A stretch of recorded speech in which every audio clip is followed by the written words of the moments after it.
सबसे पहले तो मैं आप लोगों से क्षमा प्रार्थी हूँ कि तमाम कोशिशों के बावजूद मैं थोड़ी देर से पहुँच सकी। ट्रैफिक काफ़ी लंबा था और यूनिवर्सिटी से आते आते थोड़ा समय लगा। सविता जी को पढ़ते हुए मुझे एक वक्त गुजरा है। इन्होंने अपनी लगभग सभी पुस्तकें बहुत उदारतापूर्वक मुझे दी थी और मैंने पढ़ी भी। लेकिन इस पुस्तक पर बोलने का जब इन्होंने आग्रह किया तो मैंने पुनः इस पुस्तक को दोबारा पढ़ा, और जैसा कि इसके शीर्षक से ही स्पष्ट है कि यह पुस्तक एक ऐसे विषय पर लिखी गई है जिस पर अमूमन लोग बात करने से कतराते हैं। पुस्तक का जो शीर्षक है वह है वासना एक नदी का नाम है। इस शीर्षक को पढ़ते हुए मुझे महादेवी याद आई। महादेवी ने श्रृंखला की कड़ियाँ में लिखा है कि वासना एक सहज प्रवृत्ति है और हत्या एक अस्वाभाविक मनोवृत्ति। वासना और हत्या, वासना के विलोम में उन्होंने हत्या को रखा, और इसी बस एक छोटी सी लाइन है, छोटी सी पंक्ति है, लेकिन इसी में सारा मर्म छुपा हुआ है कि जब हम वासना पर बात करते हैं तो केवल वासना पर बात नहीं करते बल्कि जीवन पर भी बात करते हैं, जीवन के विस्तार पर भी बात करते हैं, जीवन की आस्था और आशाओं पर भी बात करते हैं। और वासना के तुरंत विपरीत है हत्या। हत्या, अगर हम इस एक शब्द को स्त्री के संदर्भ से देखें तो कहीं ना कहीं स्त्री की वासनात्मक इच्छाओं की भी हत्या है, और ये हत्या एक असहज अस्वाभाविक मनोवृत्ति है। मुझे खुशी है कि हमारे बीच हमारी एक अत्यंत प्रिय कवित्री ने ये साहस किया है और उन्होंने अपनी कविता पुस्तक का शीर्षक ही ये दिया है कि वासना एक नदी का नाम है।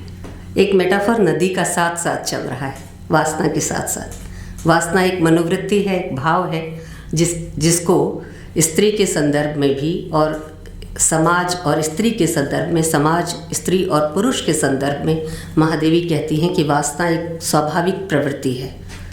यानी इसको किसी भी तरह से दबाया जाना, चाहे जिस कॉन्टेक्स्ट के कारण हो, स्त्री के संदर्भ से समाज का स्त्री को किस रूप में देखा जाना अभी चल रहा है, प्रचलन में है, उस लिहाज से तो किसी भी रूप में इसका दबाया जाना स्वाभाविक नहीं कहा जाएगा। और उस संदर्भ में नदी का जिक्र आना, नदी जो कि सतत गतिशीला है, स्वयं जीवनदायिनी है। जीवन और नदी का, सभ्यता और नदी का, सृष्टि और नदी का बहुत गहरा संबंध है।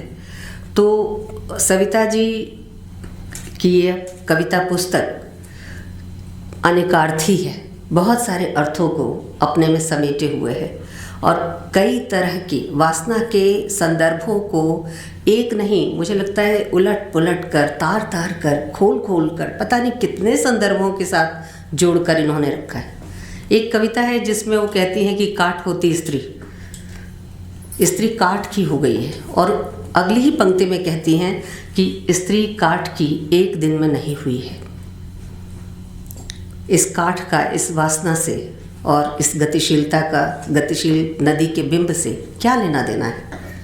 पाठक जब इसकी छवियों को खोलता है तब अगर वह स्त्री भाषा, स्त्री संदर्भ और स्त्री आलोचना से परिचित नहीं है तो सविता जी के इस काव्य पुस्तक और कविताओं के मर्म को समझना उसके लिए थोड़ी मुश्किल कवायद है। समझ तो जाएगा क्योंकि कविता अभिधात्मक अर्थ पूरा कर लेती है, लेकिन जो उसके व्यंजनापरक अर्थ हैं उसको समझने के लिए स्त्री चेतना की भी आवश्यकता है, जो सविता जी की कविता पढ़ने वाले पाठक को अपेक्षित है। बहुत ही लोडेड, बहुत ही कह सकते हैं कि जो शब्दावली है वो एक एक शब्द कई कई अर्थों और संदर्भों को समेटे हुए है। और सबसे खूबसूरत बात जो इस पूरी पुस्तक की है कि यह स्त्री केंद्रित पुस्तक है। सारे संदर्भ एब्स्ट्रैक्ट में नहीं हैं, स्त्री को केंद्रित करके आ रहे हैं और स्त्री के इर्द गिर्द अपने अर्थों की तलाश कर रहे हैं। सबसे महत्वपूर्ण चीज़ ये है। और जब मैं इस कविता पुस्तक की भूमिका देख रही थी, जिसको शायद अरुण देव ने लिखा है, उन्होंने लिखा है कि यह वासना के संदर्भ में कि यह वासना का करुणा में विलोपन है। अगर मुझे लगता है कि शायद यही दृष्टि का फर्क है। वासना को करुणा में क्यों विलुप्त होना चाहिए? वासना जैसी है, जिस संदर्भ से आ रही है, उसी संदर्भ से देखी जानी चाहिए। जबरदस्ती आप उसे करुणा में विलुप्त कर रहे हैं। यही सब कहकर, यही सब करके तो स्त्री की वासना को गुम कर दिया गया, उसको छुपा दिया गया, उसको ढकने का काम किया गया। और फिर से हम अगर करुणा और महानता और त्याग और दया इत्यादि अच्छे अच्छे शब्दों को ढूंढने लग जाएं, तो फिर से हम जहाँ से चले थे वहीं पहुँच जाएंगे। बड़ी हिम्मत करके तो एक कवित्री आगे आ रही है और कह रही है कि वासना एक नदी का नाम है, गतिशीलता का नाम है, विस्तार का नाम है, जीवन का नाम है। दो अनुभव हैं कवित्री के। जब कवित्री बात करती हैं कविताओं में विभिन्न संदर्भों से, तो एक अनुभव पर नहीं टिकती। एकाधिक अनुभव हैं जो कविता में आते हैं, एक साथ आते हैं। अतीत, वर्तमान और भविष्य, तीनों की काल यात्रा कविता एक साथ करती है। एक अनुभव है, बारिश की आवाज़ कविता का संदर्भ देना चाहती हूँ। एक स्याह रात थी वह, स्याह से थोड़ी अलग और सभी जगह थे। देखना चाहते थे इसका रंग बदलना। अभी भी यह एक बैगनी रात थी। अब दूसरी रात की बात हो रही है। एक स्याह रात थी जो बीत गई। अब अभी भी जो वर्तमान में है, एक बैगनी रात थी। थोड़ी देर बाद हल्की नीली रह जाएगी। जब यह सफ़ेद होगी तब शायद कुछ लोग सोने जाएं, लेकिन तब तक तेज बारिश शुरू हो जाएगी। कविता में अनुभव और अनुभव का सादृश्य और एक साथ बीता हुआ अनुभव, वर्तमान का अनुभव और आगे आने वाले समय का प्रेडिक्शन चल रहा है। और इसमें कवित्री जहाँ खड़ी हैं वो आखिरी पंक्ति है कि बारिश की आवाज़ सुनने के लिए कुछ लोग तब भी जगे होंगे। ये कवित्री की जगह, कवित्री की जो का जो फोकल पॉइंट है वो ये है कि बारिश की आवाज़ सुनने के लिए बीती रात भी शायद कुछ लोग जगे थे, इस रात भी कुछ सोने जाएंगे, लेकिन कुछ लोग तब भी जगे रह जाएंगे।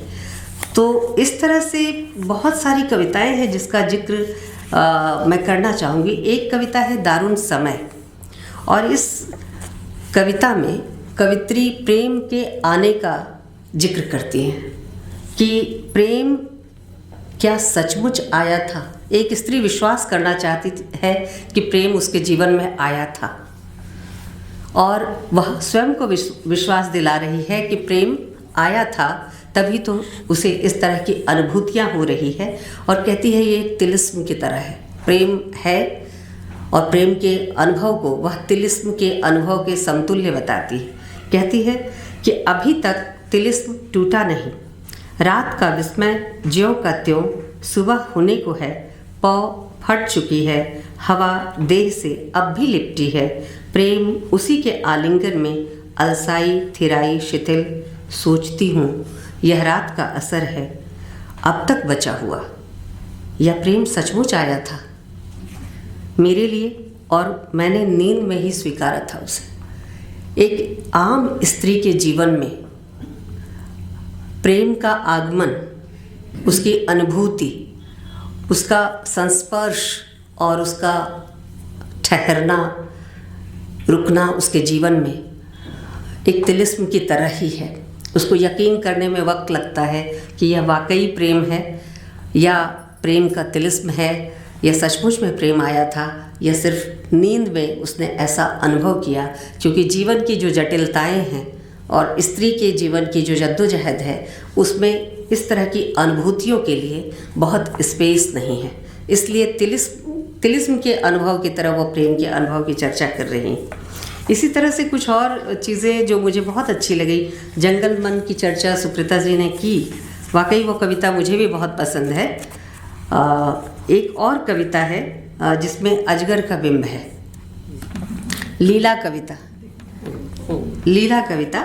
और इसमें जिस तरह से वो बताती हैं कि एक अजगर सड़क पार कर रहा है और एक तेज गति से ट्रक चला आ रहा है और दोनों को पार करना है और दोनों ही ईश्वर हैं, दोनों ही इस संसार की एक परिघटना है जो संभवतः ईश्वर चालित है। और अंततः जो बिंब कविता में बाद में स्थिर होता है वो है कि ट्रक रुक जाता है, अजगर सड़क पार कर लेता है और भी बहुत सारी प्रक्रियाएं इसमें घटित होती हैं। और सविता जी कहती हैं ईश्वर को सड़क पार करना था। इन घटनाओं में जो चीज़ महत्वपूर्ण है वह है कि ईश्वर को सड़क पार करना था, जैसे हरी पत्तियों से कीटों को बिछड़ना था, ईश्वर को शौच करना था, वह ट्रक से नीचे उतर गया है।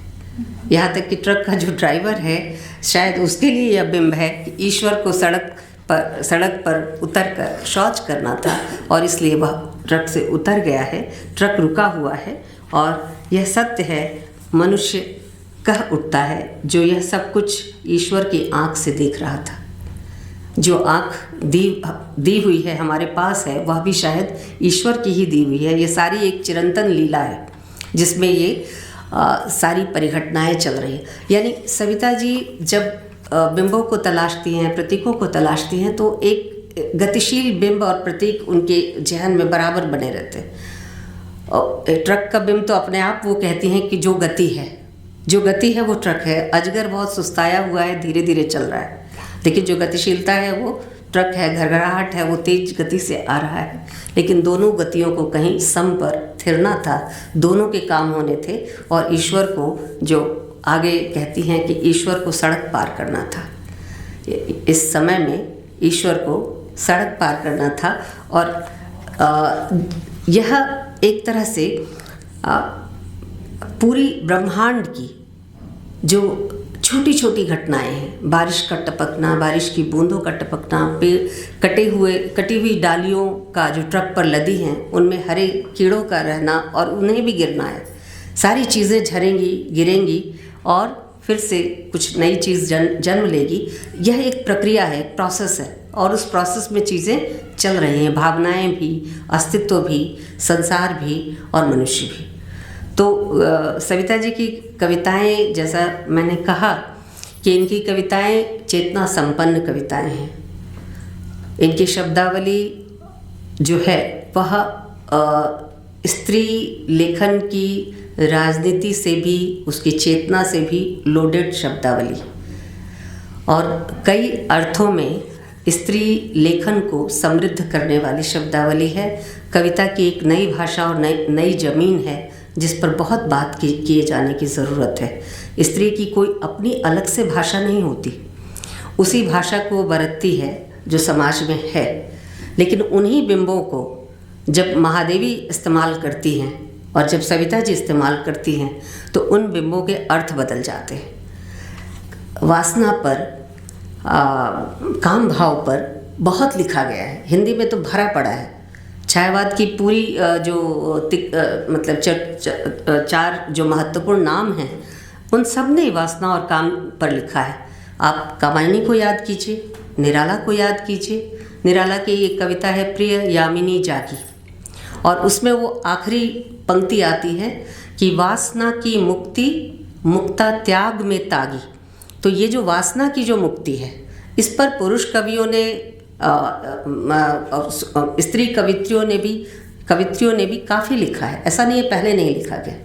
लेकिन वासना का संदर्भ इतना व्यापक, इतना विस्तृत, इतना समावेशी हो सकता है, यह सविता जी ने अपनी रचना में एक तरह से स्पष्ट करके पाठक के सामने रखा है। मैं इन्हीं शब्दों के साथ सविता जी को आगामी और भी अच्छी कविता पुस्तकों के लिए शुभकामनाएं दूंगी और इस पुस्तक के लिए बहुत बहुत बधाई आपको।